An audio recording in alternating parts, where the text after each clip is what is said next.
Hola, ¿qué tal? Mucho gusto, bienvenidos al programa. Estamos el día de hoy en los estudios de Neo TV y nos acompaña el señor y diplomático Fortunato Quesada, que ha sido su último cargo, embajador en Israel. ¿Cómo está, señor Fortunato? Muchas gracias por venir. Ian, buenas tardes. Muchas gracias por la gentil invitación. Me gustaría comenzar preguntándole cómo usted llegó a ser diplomático de carrera, qué cosa lo motivó. ¿Tiene familiares usted que han sido embajadores o que han estado involucrados en la diplomacia? Bueno, en mi familia, mi padre, ya fallecido, él fue diplomático de carrera hasta la categoría de primer secretario. Trabajó en el Canadá y la Argentina en los años 57 al 63 y luego vino al Perú y se retiró de la carrera y se dedicó a la actividad privada. Y también tengo un tío abuelo que se llamaba Valentín Quesada Larrea, que fue embajador del Perú en Italia.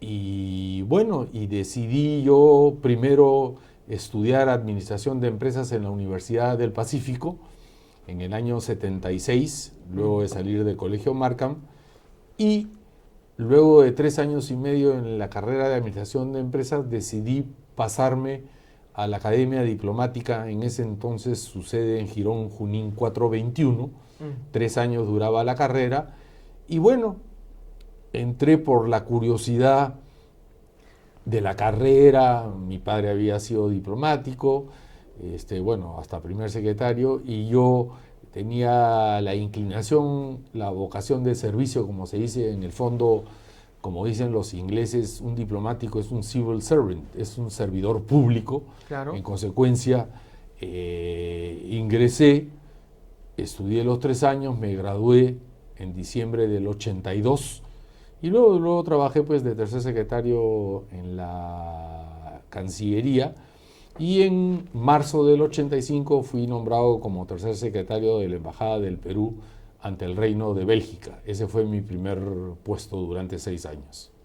¿Y qué países pudo visitar pasando por tercer secretario, segundo secretario, primer Bueno, secretario? después de servir en Bélgica, donde tuve la suerte de aprender el idioma francés, luego vine al Perú, luego regresé como cónsul general del Perú en Frankfurt, Alemania, donde aprendí alemán, luego regresé al Perú y de ahí me fui a trabajar a un país limítrofe que fue La Paz, Bolivia, muy interesante experiencia. Luego pasé a ser cónsul general de frontera en Río Branco, Acre, Brasil, con el tema de la interoceánica, y luego regresé al Perú a hacer las cumbres de América Latina, Unión Europea de mayo del 2008 y el primer APEC que se hizo en noviembre del 2008 siendo presidente el presidente García. Y luego el 2010 fui nombrado cónsul general del Perú en Nueva York. Grata experiencia, muy versátil, con una colonia de 200.000 peruanos, así que es trabajosa la labor. Y de ahí fui trasladado a la Embajada del Perú en El Salvador, un país pequeño pero de agradable vivir. Y de ahí regresé el 2015 y pasé a trabajar a la dirección de protocolo, y ya el 2016 el electo presidente Kuczynski me designó su director general de protocolo del despacho presidencial, a donde entré a trabajar el 28 de julio del 16 y me mantuve ahí hasta el 12 de marzo del 18, en que viajé a la ciudad de Tel Aviv, Israel, para asumir mis funciones como embajador del Perú en Israel a partir del 15 de marzo del 18. Ya. Ahí es donde sucede, ahí es cuando le piden que revele la agenda del presidente Pedro Pablo Kuczynski. En ese lapso. En el pedido hecho por el entonces canciller Ricardo Luna Mendoza sucedió en agosto del 2016 en la puerta de honor de Palacio de Gobierno, en presencia de su entonces viceministro Néstor Popolicio, y él me pidió, el canciller Luna, que le informara, que le contara las actividades del presidente, sus citas y reuniones con quien se reunía el presidente Kuczynski, a efectos de él recomendarle o no al presidente si lo debía recibir o denegar las citas. Yo francamente lo miré y lo único que atiné a contestarle fue correcto, señor, sin darle ni sí ni un no. Y el vicecanciller Popolizio me dijo, Fortunato, ¿has entendido la instrucción del embajador Luna? Y también le contesté correcto. Como tú comprenderás, esta orden ilegal, antiética, fue informada al presidente Kuczynski ese miércoles en la noche en su residencia en Choquehuanca, a lo cual el presidente Kuczynski me dijo que yo ni hablar, y en segundo lugar que yo estoy ahí para cuidarle sus espaldas y de ninguna manera estar contando ni ser pues informante o chismoso, como se dice, o felón de sus actividades. En ese momento usted era jefe de protocolo. Yo era el director general de protocolo del despacho presidencial, y como este puesto profesional y funcional tiene por su propia función acceso directo al presidente, porque ve y oye y camina al costado de él, uno no puede estar contando, porque es un puesto extremadamente de confianza y de mucha discreción. Y yo debo decir, en honor a la verdad, a mí el presidente Kuczynski jamás me dio una orden ilegal o incorrecta, simplemente se trabajaba, viajamos a la China, a Estados Unidos, a Francia, a España, a Colombia, a Ecuador, a Chile, y nunca tuve ningún problema con él. Por el contrario, él era muy asequible a todas las formas de las ceremonias, reuniones, y todo salió limpiamente, y ahí están las dos grandes pruebas de su gobierno, que fue la PEC de noviembre de 2016 y la visita del entonces Papa Francisco en enero del 2018. ¿Usted lo conoció al Papa Francisco? Correcto, sí, claro, en Palacio de Gobierno tuve la suerte de saludarlo y de estar unos minutos con él en el mismo despacho presidencial, hasta que por mi función lo senté a ambos personajes y después me retiré y cerré las puertas porque la audiencia pues es privada. Claro, claro. Y digamos, ¿usted conocía al presidente Pedro Pablo Kuczynski antes de que él sea nombrado presidente? Sí, claro, lo conozco desde los años 80. ¿Por qué? Porque cuando juró el gabinete de Fernando Belaúnde el año 80, yo era en ese entonces alumno de la Academia Diplomática, y al ser alumno de la Academia Diplomática, mis 24 compañeros fuimos a ayudar a la transmisión de mando, y en esa ayuda nos tocó formar al gabinete en línea para que pasen a juramentar al balcón de Palacio, donde Fernando Belaúnde hizo su primera juramentación de su primer gabinete. Y ahí lo conocimos al ministro de Energía y Minas, Pedro Pablo Kuczynski, que en ese entonces pues era un flaco alto de 42 años, en ese momento joven, y bueno, y así lo pusimos en línea, y así es parte de la función diplomática, conocer a los ministros de Estado, interactuar con ellos en las ceremonias, y bueno, y fue una buena experiencia. Y bueno, mi promoción se graduó pues con el presidente Belaúnde, que asistió en diciembre del 82 a Torretale para clausurar el año lectivo que nos tocaba a nosotros graduarnos. Claro, pero ahí mismo lo conoció, intercambiaron bastantes palabras. Bueno, en el fondo nosotros éramos pues unos jóvenes de 22, 23 años, y el interactuar con él era, señor, póngase aquí, ¿cómo claro, está? Era ministro, ¿no? Era una conversación bastante educada, básica, pero en fin, así se empezó a conocerlo, y después con el correr de los años lo vi varias veces en Nueva York, lo veía acá en Lima en algunas recepciones de embajadas, y bueno, poco a poco así él buscó pues un funcionario que tuviera la experiencia. Yo había sido director de ceremonial del presidente García el año 2008 y 2009, había hecho el APEC, entonces el presidente Kuczynski quería a alguien que él conociera, que hablara idiomas, que tuviera la experiencia. En consecuencia, bueno, me eligió a mí, entonces por eso es que pasé a trabajar con él. ¿Cuántos idiomas habla usted? Bueno, el español, el inglés, el francés, el portugués, y me defiendo en el alemán. Maya, y todo eso lo aprendió a lo largo de que iba visitando los países. Claro, el francés lo aprendí en Bélgica, el alemán en Alemania, valga la redundancia, claro. El portugués en el Brasil, el inglés lo aprendí en el colegio, bueno, y el español de nacimiento. Pero ¿cuánto tiempo usted estaba en el Brasil? ¿Cuánto tiempo estuvo en Alemania? Porque... En Alemania estuve 6 años y llegué a ser el decano del cuerpo consular, y ahí pues hay que dar discursos en alemán. Entonces había que aprender. La suerte está en que el alemán es un idioma fonético. Entonces eso es una gran ventaja porque se lee, se pronuncia como se lee. Entonces es una gran ventaja para uno. Y el portugués es un idioma, digamos, como yo le decía, pues portoñol. Uno pues se ayuda del español, portuguesa las palabras españolas, entonces se defiende, es de fácil llevar. Ya, pero digamos, ¿usted es una persona que tiene facilidad con los idiomas, aprenderlos o no? Bueno, lo que pasa es que una de las grandes ventajas culturales de la carrera diplomática es justamente aprender los idiomas del país donde sirves. Porque si tú no te puedes comunicar más allá de tu vida profesional, te tienes que comunicar con tus interlocutores, con tu vida diaria, con tu vida familiar, para salir. Entonces, tú no puedes estar pues en Alemania y no saber ir al mercado, no saber ir a echar gasolina, no saber ir a un cine.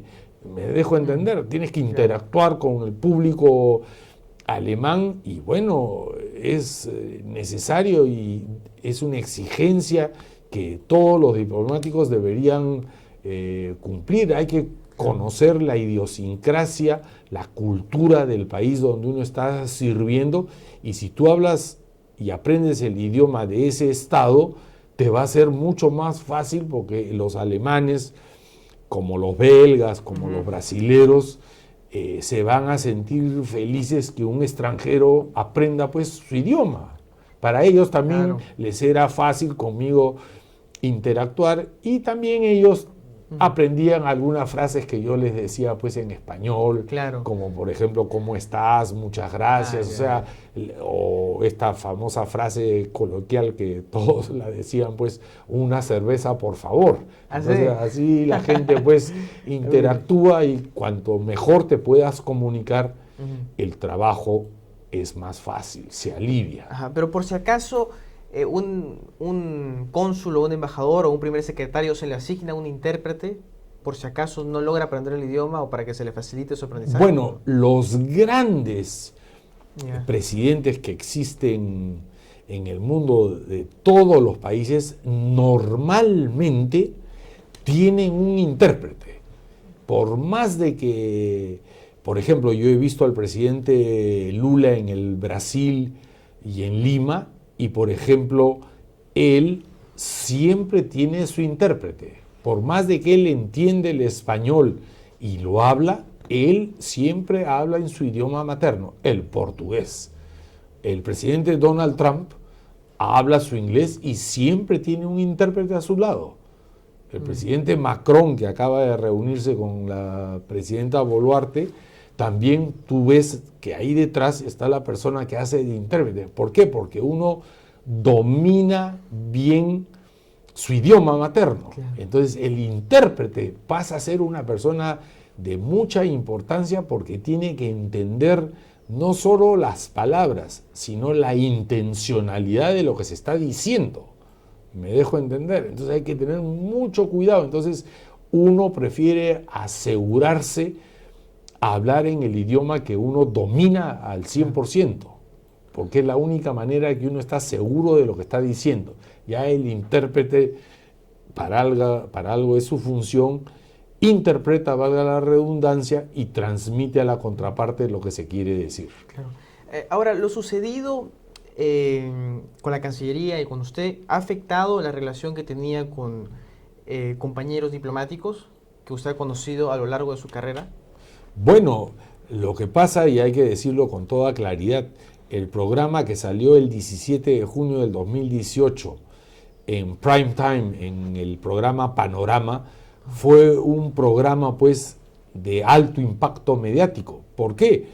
Porque simplemente durante 22 minutos lo único que se dedicaron es a propalar audios totalmente descontextualizados, editados y manipulados. Entonces ese programa fue pues un programa fuerte de alto impacto que me dejó pues, como se dice, muy mal parado, y la gente pues creyó en ese programa hasta que inclusive fui destituido en diciembre del 18, y a partir de abril del 19 el estudio Gersi que me representa presentaron una demanda contencioso administrativo sobre lo que había sucedido, aduciendo pues toda esta trama, conjura, conspiración que se había armado, que nunca se hizo peritaje, que los audios habían sido descontextualizados.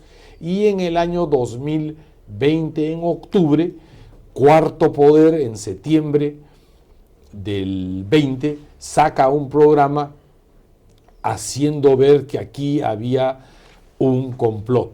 Y el periodista Fernando Vivas, en septiembre del 2020, saca un artículo a página entera en la página A7 que lleva el título famoso Yo te mato, Fortunato, donde él hace un recuento de todo lo sucedido y ya de la idea de que había pues un complot detrás de esto. Y en octubre del 2020, un mes después del programa de Cuarto Poder y del artículo del periodista Fernando Vivas, el ministro consejero Pedro Rubín, que era mi segundo en Israel, que ordenaba que me grabaran en mi casa ilegalmente, dicho sea de paso, y me grabaron por 40 horas, él entregó a la sección consular de la Embajada del Perú en Israel 31 folios debidamente legalizados, lo que lo convierte en prueba legal e irrefutable, donde consta en esos 31 folios las conversaciones entre el mismo Pedro Rubín y el jefe de gabinete, el embajador José Boza, lamentablemente ya fallecido, jefe de gabinete del canciller Popolicio, donde se programa y se organiza el complot mediático que iba a salir en Panorama, y las grabaciones ilegales y los contactos que hicieron en ambas partes con conocimiento, y esto es importante decirlo, del canciller Popolicio y del viceministro de Cela. Ellos sabían un mes antes, en mayo del 18, lo que iba a pasar y lo dejaron que sucediera, cuando lo profesional y lo correcto era que si yo estaba actuando de manera supuestamente incorrecta, y se han quejado los empleados, debían llamarme a mí de Recursos Humanos y decirme, oye, hay una queja, ¿qué es lo que está pasando? Corrige y se acabó. Pero no, ellos tuvieron la intencionalidad de hacer este escándalo mediático, y así consta. Y lo que es más grave, en diciembre del 2020, la directora de Recursos Humanos de la Cancillería, la embajadora íntegra, Fátima Trigoso, sacó un informe de 29 páginas elevado al viceministro, donde señala que efectivamente Popolicio, de Cela, Boza y Rubín habían cometido ilícitos penales, habían violado la Constitución, la ley del servicio diplomático, el prestigio y la imagen del servicio exterior, al ordenarse grabaciones ilegales, al usarse la embajada como escenario para transmitir todas estas grabaciones al programa Panorama, y además que mis empleados domésticos me estuvieran grabando en mi propia casa, en mi vida privada, donde yo no estaba actuando profesionalmente ni tenía interacción con ninguna autoridad oficial, grabándome y después enviando estos audios a efectos que sean descontextualizados y presentados de una mala manera. Yo tengo entendido que una de las señoras que trabajaba ahí, que lo grabó, ahora está en otra embajada trabajando, ¿no? ¿La llevaron a otra embajada? No.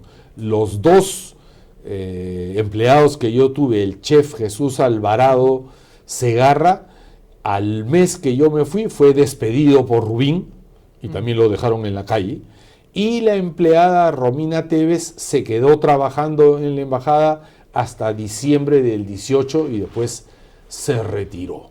Lo que sí hay que señalar es que el chef Jesús Alvarado, el 2023, en un acto de arrepentimiento, me envía una carta a mí personalmente donde señala que todo fue un complot, todo fue organizado por Rubín bajo órdenes desde Lima del canciller Popolicio y el viceministro de Cela, e inclusive el chef Jesús Alvarado ha declarado esto en el programa Habla el Pueblo del periodista Rafael Romero Vázquez varias veces, inclusive han salido artículos en la prensa donde el chef declara que todo esto fue un complot, todo fue armado. Entonces ya si una de las partes que me grababa en Israel reconoce años después que todo fue una conjura, una conspiración, un complot,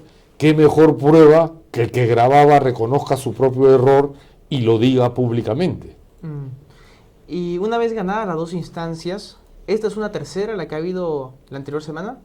Sí, porque al haber ganado las dos primeras instancias en el Poder Judicial, el Procurador Público del Ministerio de Relaciones Exteriores presentó un recurso de casación.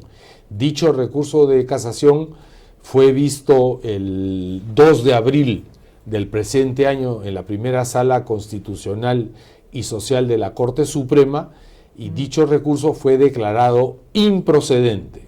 Al declararse improcedente, yo gané el juicio a la Cancillería, así de simple. Y ahí yo he visto que debería ser usted restituido desde antes de julio, ¿no? Bueno, lo que sucede es que por trámites, esta resolución de la Corte Suprema baja con todo el expediente al juzgado de primera instancia, y es el juez de primera instancia que en julio debe sacar una resolución judicial que diga cúmplase con la sentencia judicial o cúmplase con lo ejecutoriado, que implica que se declaró nulas las resoluciones del canciller Popolicio y del viceministro de Cela que me destituyeron. Al declararse nula la destitución, quiere decir que el acto de destitución no existió. Ajá. Al no existir el acto de destitución, eso implica que yo debo retornar al servicio activo, ergo la Cancillería me debe reponer, y de ahí la sentencia judicial señala que debe abrirse un nuevo proceso con todas las garantías de ley, con todas las pruebas, con todos los peritajes y con el debido proceso correcto, y no, valga la redundancia y hay que decirlo, y no con la maldad y la forma de destruir la gestión pública que el viceministro de Cela tuvo al abrir mi proceso, donde él mismo ya recomendaba a la comisión disciplinaria que me destituyeran. Eso se llama adelanto de opinión. Y el canciller Popolicio, que no aceptó mi apelación y me destituyó. Los dos firmando resoluciones írritas, falsas, y está comprobado porque el Poder Judicial nos ha dado la razón. Se le ganó el juicio a la Cancillería por la violación del debido proceso. Hay pruebas irrefutables, el complot está demostrado, en consecuencia no puede ser, y esto es una historia única en los servicios diplomáticos en el mundo, donde un canciller de la República, el señor Popolicio, y un viceministro, Hugo de Cela, están metidos en una conspiración, en un complot para votar a una persona que, por más de que yo haya cometido una falta impertinente al decir una frase inapropiada por la cual he pedido disculpas varias veces, no es delito. Entonces no te pueden destituir, pero ellos pues se creían los dueños del poder y quisieron hacer todo esto, y el primero que también viola mi debido proceso es el presidente Vizcarra de entonces. ¿Por qué? Porque él me saca de Israel antes de abrirse mi proceso disciplinario, cuando la lógica dice que primero se abre el proceso disciplinario, se encuentra el responsable, hay una sentencia y después me debió sacar de Israel. No, él me sacó de Israel asumiendo que todo era verdad. ¿Cómo es el destino? que el 2020 se prueba de que todo fue un complot. Por eso es que se presentaron las pruebas al Poder Judicial y por eso el Poder Judicial ha actuado de manera objetiva, con la verdad de los hechos y con la legalidad, y me ha dado la razón en las 3 instancias. Entonces, y nos hemos enfrentado a la Cancillería, que por más de que varios cancilleres se hicieron o se pusieron de costado al saber estas pruebas que salieron en septiembre y octubre del 2020 y diciembre del 2020, varios cancilleres que han pasado desde el 21, 22, 23, 24 y hasta 25 se hicieron de lado en un silencio cómplice, en un blindaje y encubrimiento a Popolicio y a De Sela. Bueno, la verdad sale a la luz, pues, y el Poder Judicial ha dictaminado que las resoluciones de Popolicio y De Sela son nulas. Entonces, ¿qué nivel moral y ético de gestión pública se puede tener que un canciller de la República y un viceministro jefe del servicio diplomático estén violando debido proceso, estén autorizando grabaciones ilegales, estén autorizando escándalo mediático, estén dando un pésimo precedente, estén dando una mala imagen, un mal prestigio, y lo que es más grave, el ejemplo que le da al servicio diplomático? Tú sabes la opinión que tienen los colegas diplomáticos o el cuerpo diplomático extranjero acreditado en Lima del servicio diplomático peruano. Es negativo. No puede ser que 4 funcionarios malos, de mala fe, de mal actuar, de mala gestión pública, dañen el prestigio de los otros 650 diplomáticos. El canciller Schaller, espero que a la hora que suceda la reposición tenga una actitud constructiva y sepa discernir, ¿me entiendes?, entre estos 4 funcionarios malos, que el Poder Judicial les ha declarado nulo su trabajo.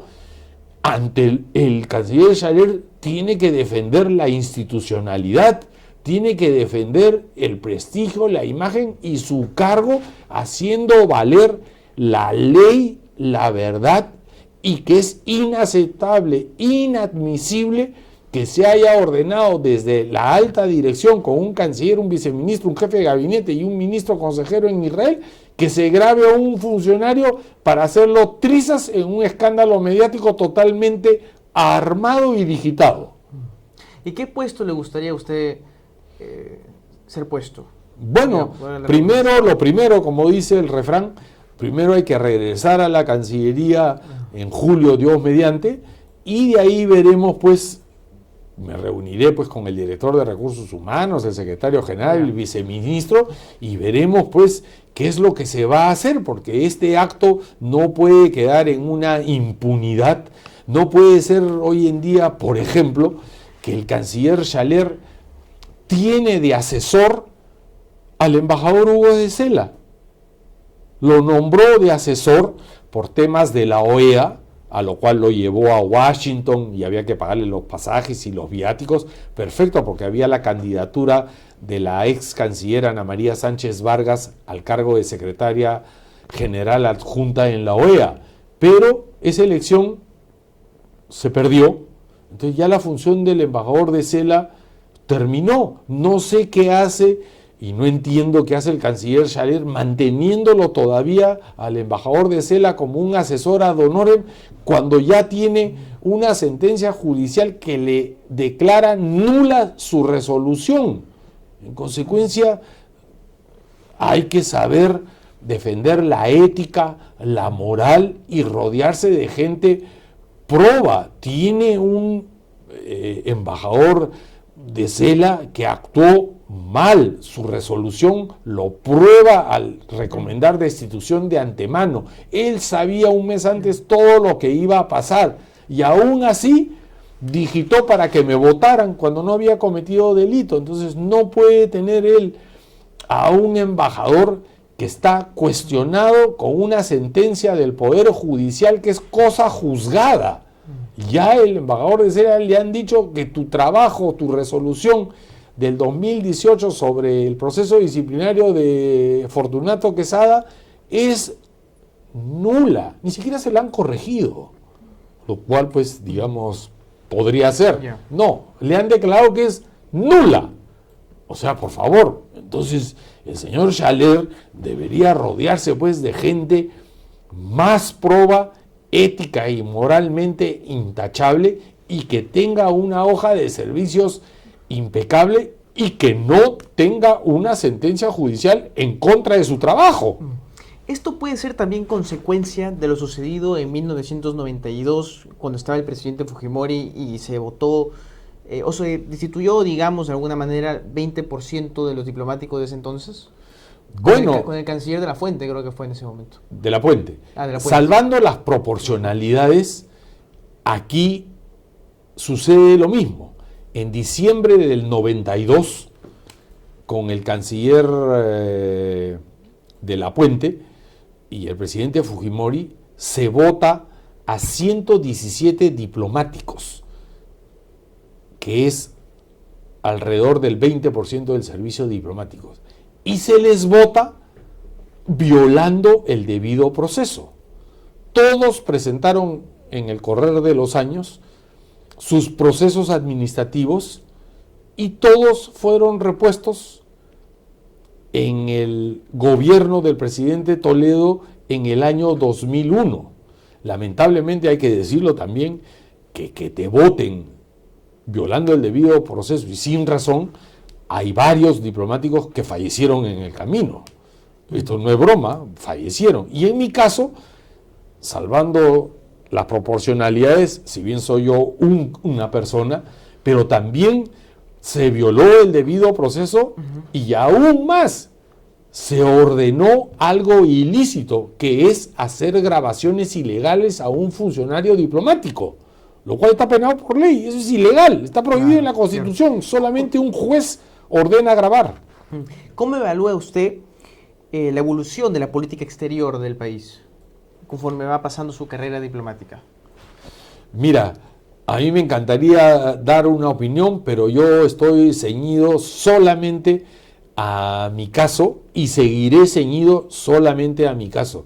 El señor Schaller es un hombre profesional, es un hombre decente, es un hombre correcto, y yo estoy seguro que sabrá actuar en su momento correctamente y acorde a ley, y tendrá que tomar las acciones que sean necesarias, porque él tiene que salvaguardar el prestigio y la imagen del servicio diplomático de la gran mayoría del servicio, que es el 98%, no porque 4 funcionarios hicieron una trastada, una conspiración, se va a malograr la imagen. Hay que saber delimitar y deslindar esos 4 malos funcionarios, que dicho sea de paso, el Poder Judicial lo está diciendo, y el jefe del servicio diplomático, el embajador Félix de Negri, es un hombre también que es una promoción menos que yo,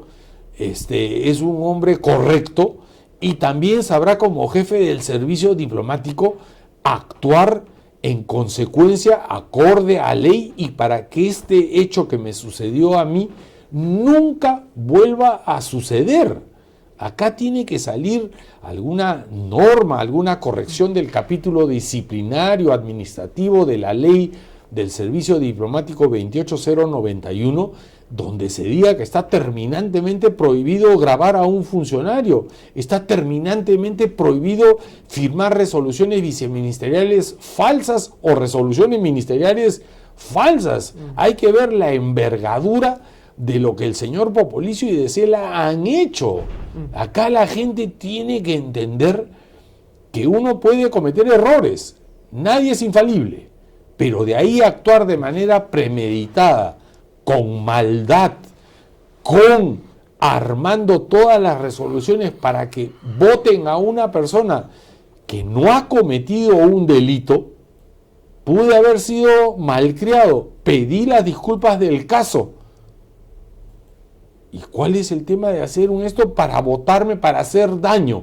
Hoy en día la Cancillería, acorde a ley, pues tendrá que resarcirme, usar su facultad legal para poder corregir este acto de maltrato hacia mi persona durante 7 años que me han tenido, como se dice, Ian, en la calle. Yo no he tenido trabajo, no he conseguido trabajo, he pasado malos momentos, he sufrido varias cosas que no vale la pena mencionar ahorita, pero en su momento se dirán y tiene que el ministerio corregir y sobre todo dar un buen ejemplo a las nuevas generaciones que aprendan que es una carrera donde se respeta la dignidad humana, se respeta la institucionalidad y sobre todo se respeta la verdad.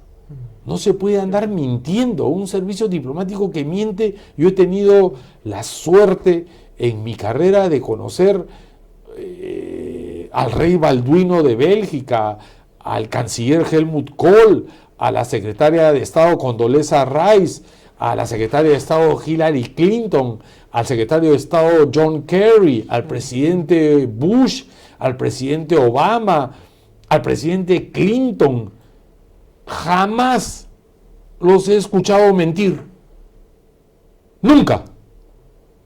Entonces, esa es la diferencia. En estos países occidentales desarrollados no se miente. ¿Se habla con dureza? Sí.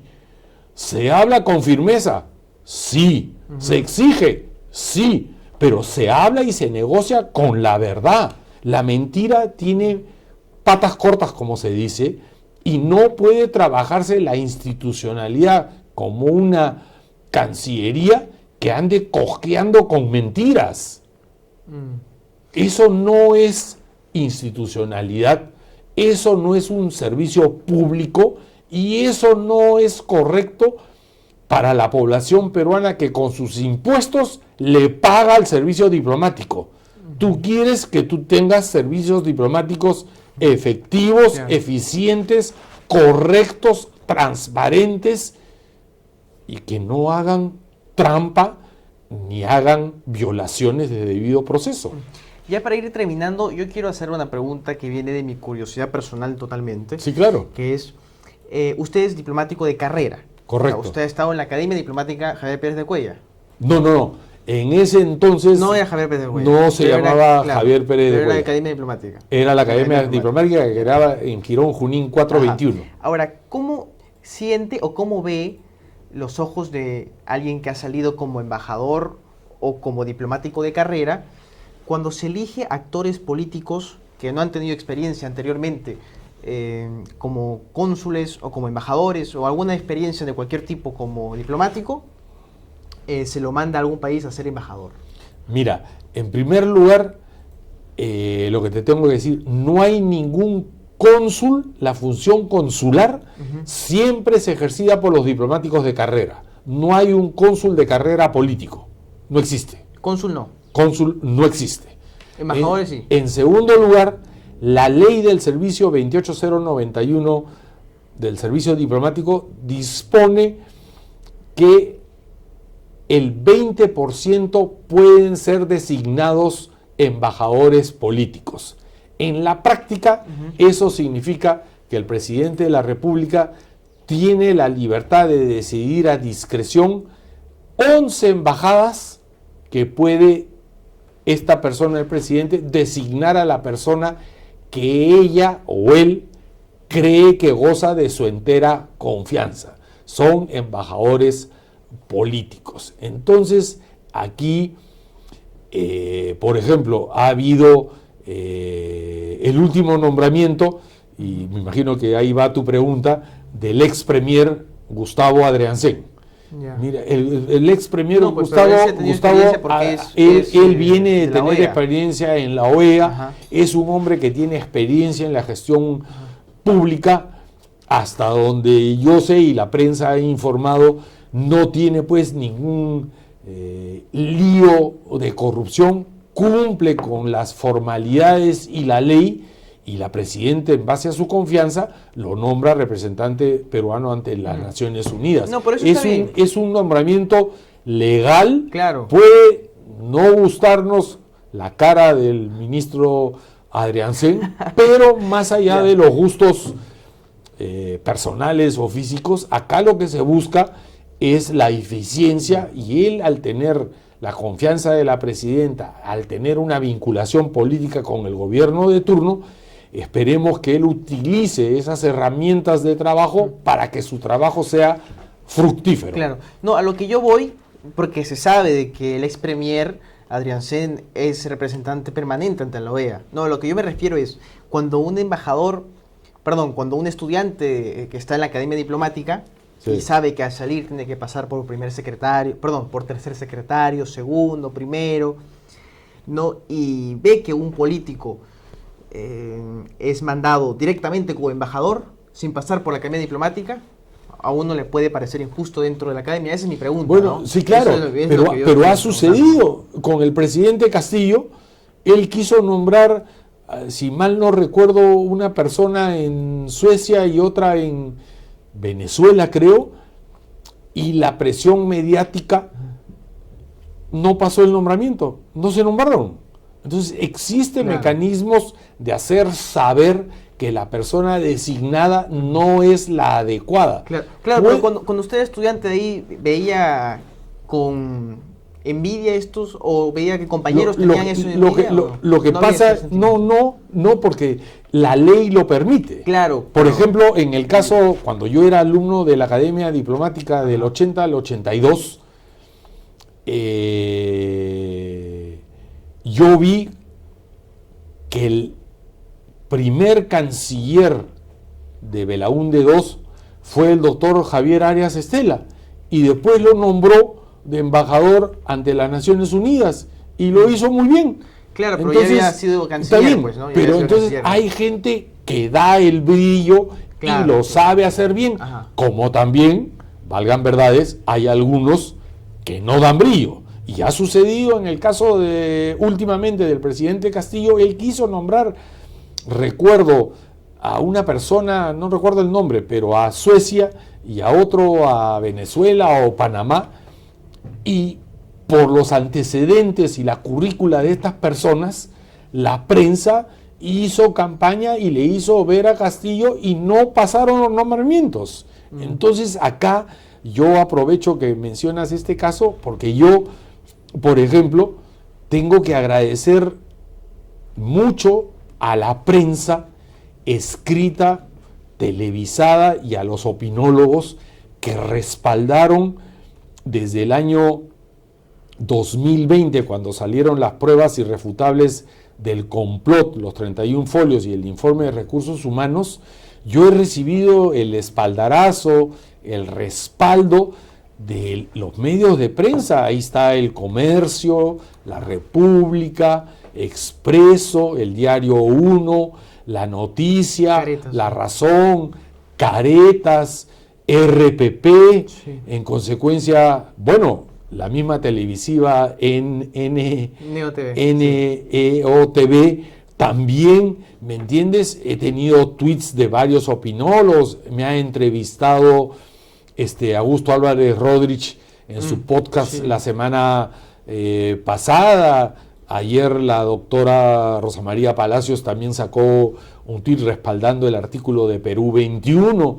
En consecuencia, toda la prensa se dieron cuenta de que hubo el complot, y yo estaba peleando ante una institución bicentenaria por la verdad, con pruebas irrefutables y la legalidad. Y valgan las verdades, agradezco una vez más al Poder Judicial que dio el veredicto correcto. Entonces hay que tener, por más de que se tienen muchas dudas del Poder Judicial, pero yo por lo menos puedo dar fe que ha actuado correctamente en mi caso, ha hecho caso, y es un juicio que duró abril 2019 a junio 2025, 6 años y 2 meses. Entonces no es poco tiempo, pero los cancilleres que pudieron conciliar conmigo o revocar conmigo para evitar esta sentencia del Poder Judicial que deja muy mal parada la Cancillería, hay que saber pues negociar, los diplomáticos son negociadores y hay que saber reconocer cuando había un error, y las pruebas desde el 2020 decían que había el complot. En consecuencia, es preferible salvar, negociar a tiempo que perder todo. Ahora, lo que ha sucedido hace poco, hace unos 2 días, lo que le pasó al expresidente Pedro Pablo Kuczynski, que usted ha tenido la oportunidad de trabajar con él, ¿no? ¿Qué opina usted sobre eso? Bueno, como él ha señalado y su defensa ha señalado, él no tenía impedimento de salida del país. Ajá. Esa es la realidad. Sí, ahora, que él llegara al aeropuerto y se encontrara con una alerta migratoria, que se encontrara con la policía, migraciones y los fiscales que lo pararon, ya es un tema que su abogado, el doctor Julio Midolo, ya ha presentado un habeas corpus a migraciones y ya indagarán qué pasó. Pero hay que entender una cosa: el presidente Kuczynski lleva 7 años sin ser acusado. Está en el, como se dice, en el limbo judicial. 7 años es un tiempo más que suficiente para que, si le encuentran una acusación, la formalicen, lo acusen y él se defenderá. Pero no puede pasarse 7 años sin que la fiscalía actúe y todo. No es que yo lo defienda al 100% al señor Kuczynski, ni tampoco no lo defienda al 100%. Yo lo que estoy defendiendo es que la institucionalidad y la justicia tiene que funcionar. No se puede tener a alguien así, y todavía mayor de edad, porque tiene 86 años y 8 meses y tiene falencias médicas cardíacas, en el limbo. Eso genera pues tensión, presión y altera, pero deben decirle de qué es. Y valgan verdades, en su gobierno del 16 al 18 no hubo ningún acto de corrupción. Pudieron haber errores políticos, y estoy seguro que los hubieron, pero no hubo ningún acto de corrupción. A él se le está reclamando por hechos sucedidos el 2005, el 2006, hace 20 años atrás. Entonces, ya pues tienen que acusar, formalizar, y no estar, pues la vida de una persona no es un títere, no es un juego. Hay que saber acusar, y así como yo he sabido defenderme contra todo un ministerio que no actuaba, no reconocía. Yo he pedido citas, he enviado cartas en su momento al canciller Wagner, al canciller Landa, al canciller Maurto, a la canciller Gervasi, al canciller Rodríguez Mackey. Pedí cita con González Olachea, nunca me la dio. Pedí cita con el canciller Schaller, tampoco me la dio. Le he escrito, lo he dicho en todos los medios de prensa que me dieron cabida porque sabían que tenía la razón. Me dejo entender, y nada, se hicieron los locos bajo estas figuras de blindaje, encubrimiento, silencios cómplices. ¿Y quién acaba perdiendo? Curiosamente, a la larga pierde la institución, porque la institución tiene que saber respetarse, tiene que saber actuar de manera legal, y los que actúan de manera ilegal tienen que ser sancionados. No puede ser, y reitero, que un ex canciller de la República y un ex viceministro Popolicio y de Sela hayan estado inmersos en una conspiración, y ahí lo prueban los documentos, la misma Cancillería lo dice. En consecuencia, es de locos que el canciller Schaller lo tenga todavía a Hugo de Sela de asesor. Si tiene una cosa juzgada con la sentencia judicial del 2 de junio que dice que declararon improcedente la casación de relaciones exteriores, hermano, así es, lo siento, pero yo no puedo tener pues a una persona que me suma negativamente. Yo tengo que tener rodeado, si fuera de canciller, de personas que me sumen en su ética, en su moral, en su transparencia, en su conocimiento. Acá hay una sentencia del Poder Judicial que le declaró nulo su trabajo. Claro. Y hay toda una perversión y una maldad inconmensurable y un daño a mi persona cuando yo no cometí ningún delito. Me pude equivocar con una frase, cierto, pedí las disculpas del caso, lo dije el 21 de junio del 2018 cuando llegué y la cámara de televisión me esperaban en el aeropuerto. Lo he Claro, dicho, es verdad. lo he dicho, Me acuerdo de eso. sí, lo he dicho en N entrevistas. Y sin embargo, y esa frase no tiene ningún delito. Que fui malcriado, perfecto. Lo acepto, pedí las disculpas del caso, entonces ahí tiene que terminar, pero de ahí hacerme un proceso amañado, votarme, destituirme y todo, no puede ser posible, pues. El servicio diplomático tiene que volver por el cauce de la legalidad, del buen ejemplo, de la seriedad y sobre todo de la verdad y del buen servicio público. Bueno, muchísimas gracias por haber venido, embajador Fortunato. Espero que cuando le repongan en algún puesto vuelva a asistir aquí a este programa. Muchas gracias. Y muchas gracias también a todos ustedes por haber visto el video. Pasen al siguiente. Hasta luego. Muchas gracias.